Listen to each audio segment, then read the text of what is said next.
United lost again. Inconsistent, both horribly frustrating. Cole Palmer is cold, and Chelsea won yesterday at Luton, but they kinda tried to throw it all away in the final 25 minutes or so. Thiago Silva's face at full time says it all. Chelsea are Bro, how do you concede 2 goals after scoring 3? only 3 points behind Manchester United, by the way. I always find it so funny how quickly a narrative can change, how quickly people are willing to change their opinions on things just to do a 180 and revise their opinions like a software update. In the case of United, Reactionary people. it's more like a 360, a delayed 360.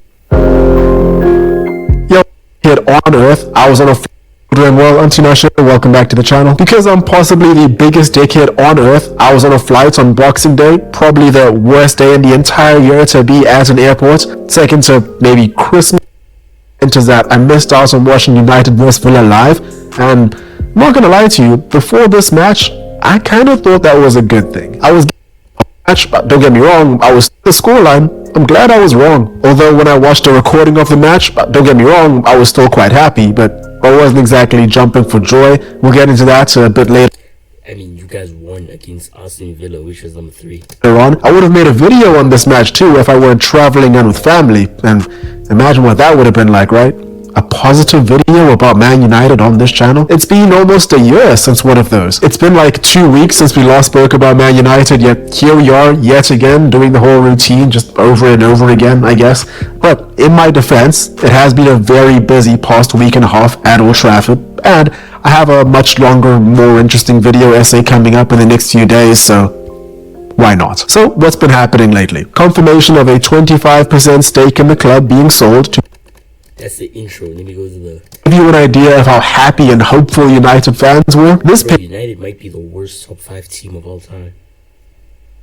picture of Johnny Evans was doing the rounds. It's him in 2009 celebrating a winner against Aston Villa scored by none other than Federico Macheda, a promising youngster.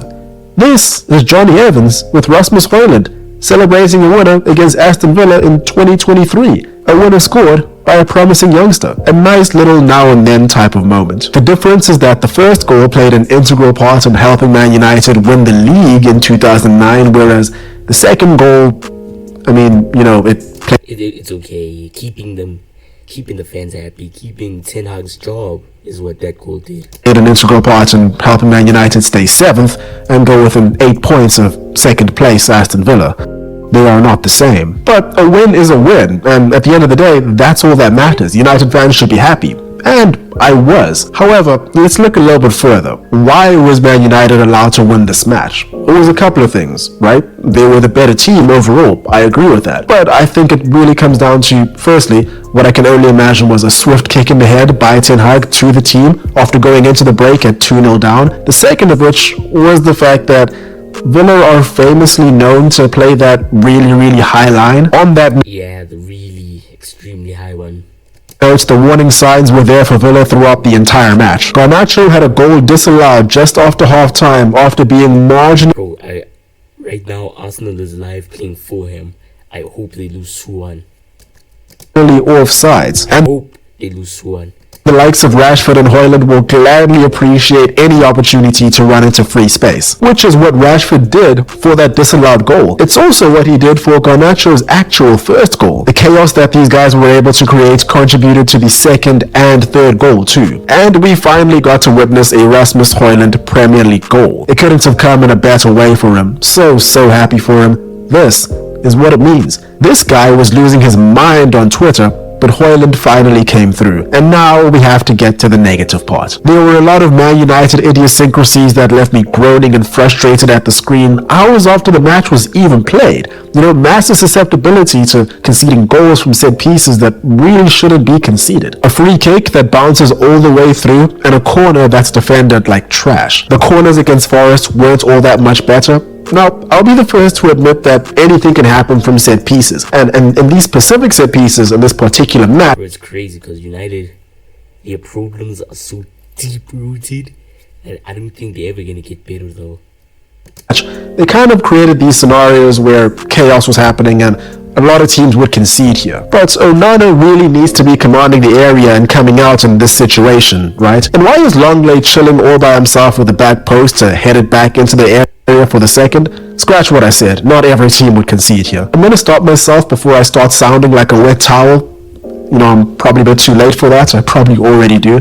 I'm taking a lot of the fun out of it. I'm not going to act like I wasn't jumping for joy when United won this match, and now I'm angry and upset just to fit a narrative. Listen, it was a win, and a win is a win, except when it's not. Nottingham Forest. They've got Villa on Boxing Day. They could go and win that. That's how daft it is. And then they could go and lose at Forest. Oh,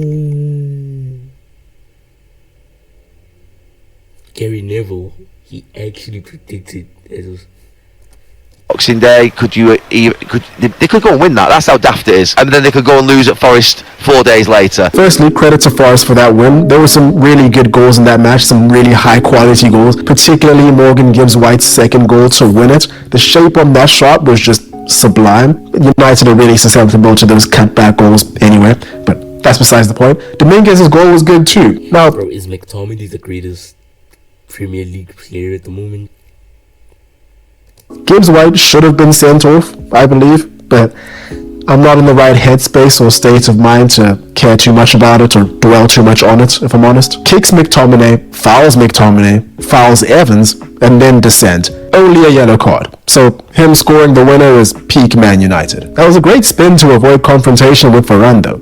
Majestic. At the same time, the Forest defense and keeper were all over the place in this match. I have no idea how only one goal was scored by United here. Like I said in the intro, these two matches did a really good job of showing where United are good and where they're bad. Just the duality of this team. What were the actual tactics here? It seems that when United play against teams that don't play a suicidal high line, they tend to really struggle. And that's a really big problem because there are only like 3 teams in the entire league that play like this. Despite having a team full of technical dribblers, United constantly struggle to break down teams that defend deep. They struggle with... I mean, you can't really dribble when you have Rashford on your team. So, yeah. That's crazy.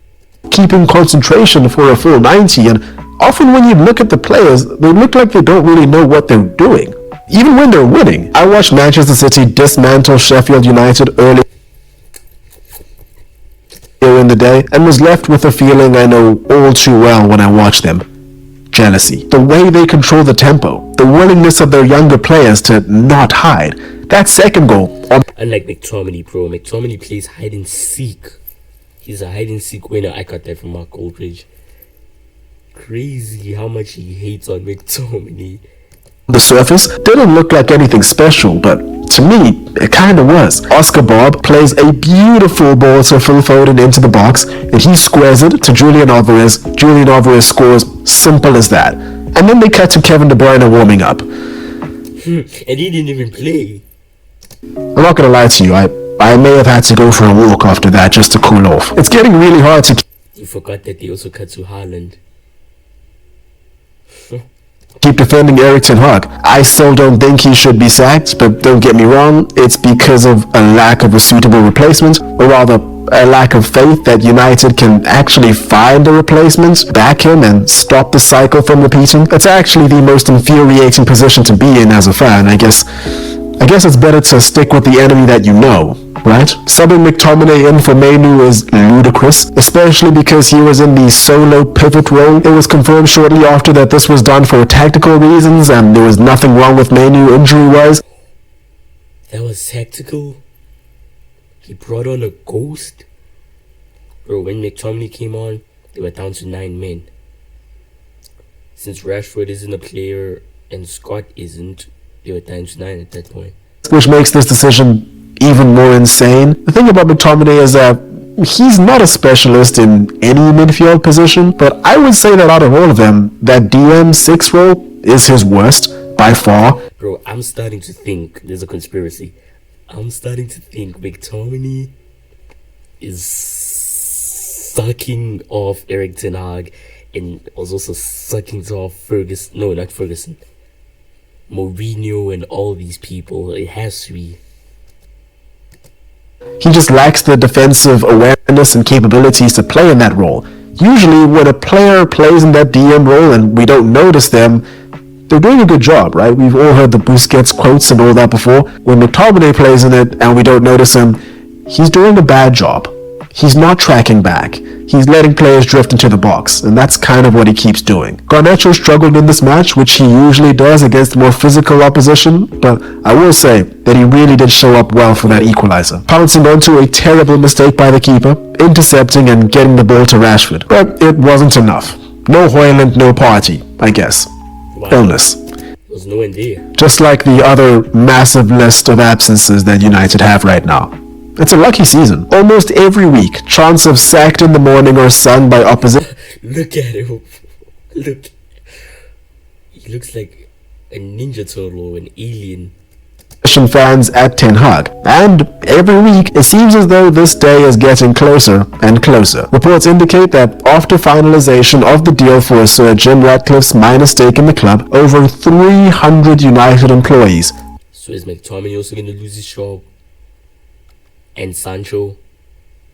Could lose their jobs. Ten Hag must have been sick to his stomach when he read those headlines. Out of all the employees at the club that have a public presence, I'm pretty sure most people look to him as the most disposable. The stats about Man United in 2023 make for some very grim reading. 21 losses in all competitions, 7.7% shot conversion, ranked 20th overall. 22 goals scored in the Premier League this season, ranked 18th overall. He seems to be obsessed with Scott McTominay. His £81 million winger has only one goal in 33. Bro, it's spectacular, bro. I don't know how United do this, bro.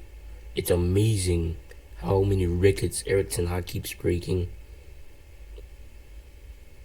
Like, he breaks records. Appearances in the league in 2023. Things could definitely be better. All jokes aside, the reality of this situation is not funny at all. Mass retrenchments are a dreadful thing. I've had friends go through situations where they're good at their job, they've been doing a good job, and then they've been fired, seemingly out of the blue. I once worked for a company where I saw people get fired out of the blue and they were all good at their jobs. And the reasoning is always the same for this sort of thing. Leadership makes terrible decisions and then they feel that the only way they can rectify the decisions is by cutting costs or restructuring.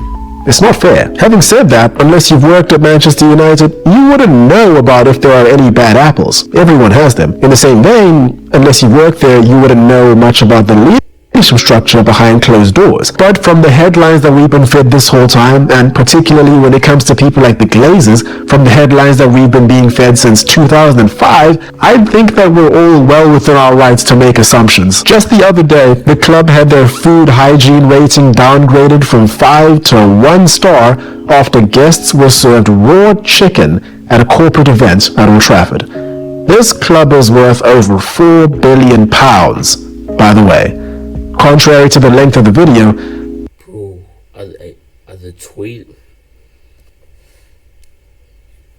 I'm at a loss for words. And there we have it. Happy New Year. Let me know what you guys think about Man United and this situation. Go ahead and subscribe. Go ahead and follow the socials. That's all for me today. Hope you guys enjoyed it. Bro, that is scary stuff. Horrifying stuff, bro. United is crazy. Worst club ever. I wouldn't even support them even if my life depended on it. Like, if there was a choice between sucking dick and United, I'd probably pick